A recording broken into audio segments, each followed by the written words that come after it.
This is an exclusive excerpt from the Stuph File program with Peter Anthony Holder. John David Graham is the founder of Good Samaritan Home, which is a housing mentoring program helping men and women restart their lives after prison. He's also written a novel called Running as Fast as I Can. John joins us via Zoom from Dayton, Ohio. Hi, John. Good morning. Thanks for being on the program with us. First of all, how did Good Samaritan Home start with you? That's a very simple question, but the answer is fairly complex. Well, what happened is that I've had a series of restarts in my life, probably about 8 careers.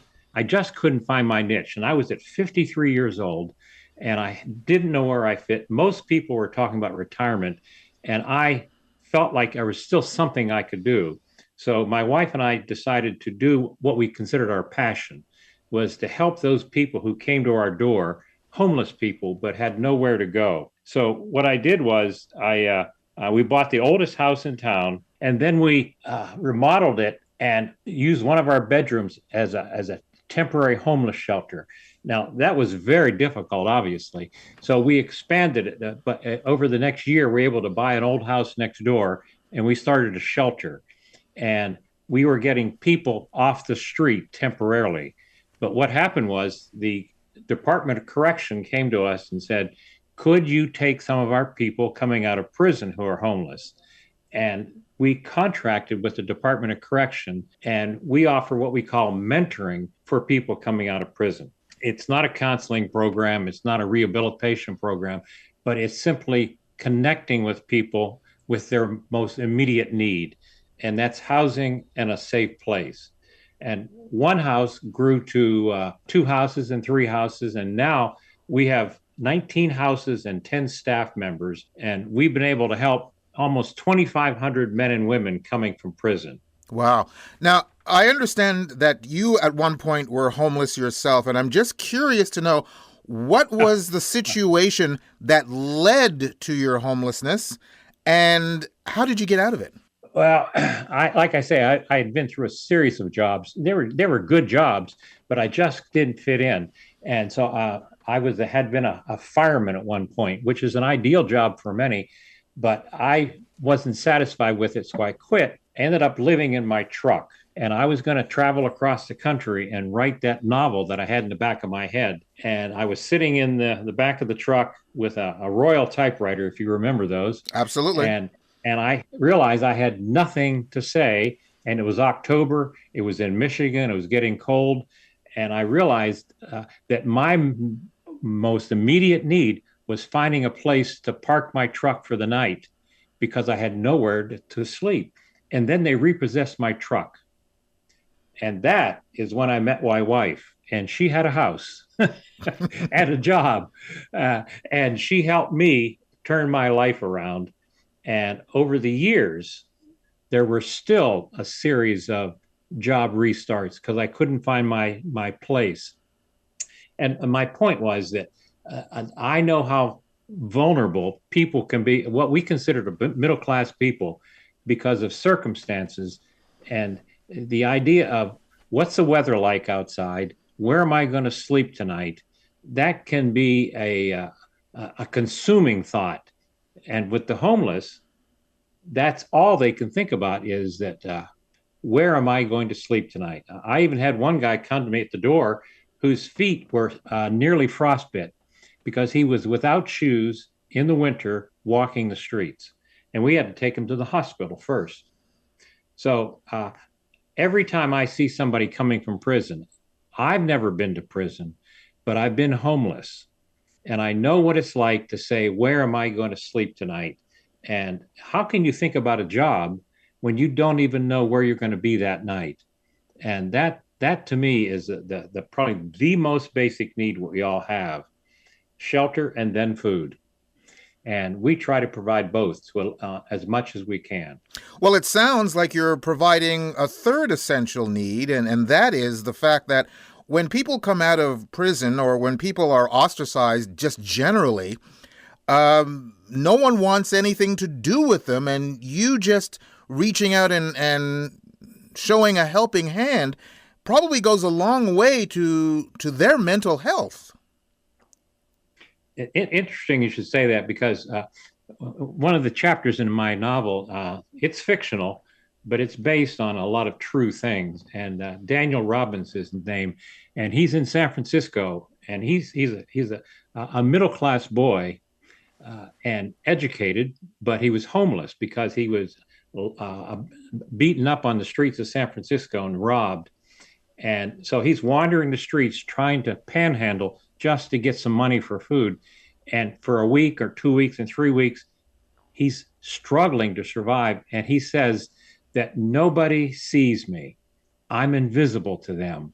They don't even know I exist. And that's, to me, is the key element with the homeless. All they want to do is they need to know that somebody sees them. And we do that by listening. Sometimes we like to tell people what they need to do with their lives, but what we try to do is just listen.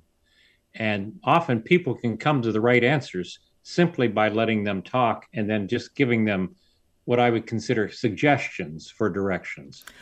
Well, clearly what you do with the Good Samaritan Home is something that adds to someone else's life. But I'm just wondering, in the process, what does it do for you? You know, that's an interesting question, because I was just thinking about that recently. I have days when I feel overwhelmed with it all, and I was into myself and feeling just turning a little self-pity.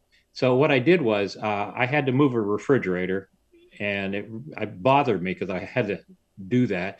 But I asked one of the guys to help me, and I would say that he's probably challenged at best mentally. And he'd just been out of prison, and I asked him to help me, and he did such a great job that I bought him some lunch at the local fast food, and we were talking, and he said, I understand you're a writer. I'm writing a book too. Will you read it for me and tell me what you think? And I was so impressed that he would open up to me like that I told him to just give me a chapter, and I'll certainly look at it, because I'd like to read your story. And you would think that I told him that he was now the archangel, because he felt like somebody heard his personal feelings of self-worth. But I came away feeling like I was feeling better. I had done, not that I'd done something good, that he had made me feel better. And my day was changed because of him. So I would say that when I can get out with my residents and just meet them on their level and treat them like human beings, I feel like my life is validated too. Well, you certainly have found your calling, and I'm just curious to know, because you said earlier that you had had so many jobs and you didn't really, cotton up to any of them. I'm just curious, when you were growing up as a kid, what to you was your ideal job when you were a grown-up, and has that changed over the several jobs you've had? When I was raised in the conservative evangelical tradition, so I had always anticipated that I'd become a minister. But when I actually graduated college, I became disillusioned, very disillusioned with the church and my faith. And so I walked away from that for a long time. Eventually, when I did try to go back into the church, or into the formal ministry, I found that the church had become much more political than I was committed to do. And so I determined that I still believe in the doctrines of the church. I still have my faith, but I don't have my faith in the structure that I used to have. So I found that in the street, the church is the most effective, helping people where they are, not where we are. Does that make sense? Absolutely. Absolutely. The book is called Running as Fast as I Can, and people can also go to your website and find out more about Good Samaritan Home. Is there anything that you need from the general population that can help you in helping others? I would say the reason I wrote the book was to tell the story of what it's like that we all deserve second chances. We desperately need a second chance. So I can give you statistics all day long, but with the book, it's a very readable, what I call a page-turner story about one man's struggle to find himself. Over his lifetime, he feels like he's always running behind everybody else. So that is the story that I believe tells the second chance story in a way that people will read it. So if people want to help, if they would read that and then go out and try to practice that with other people, give somebody else a second chance, I think we can change our corner of the world at least. Excellent. Well, John, thank you very, very much for taking the time to be on the program with us. It was much appreciated.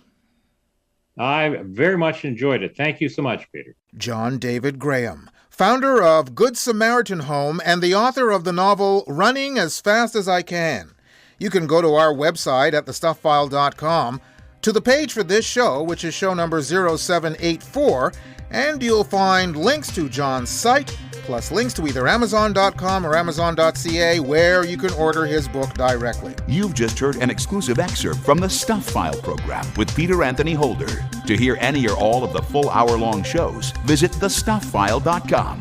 Stuph is spelled S-T-U-P-H. That's thestufffile.com. A presentation of Flying Fish Communications.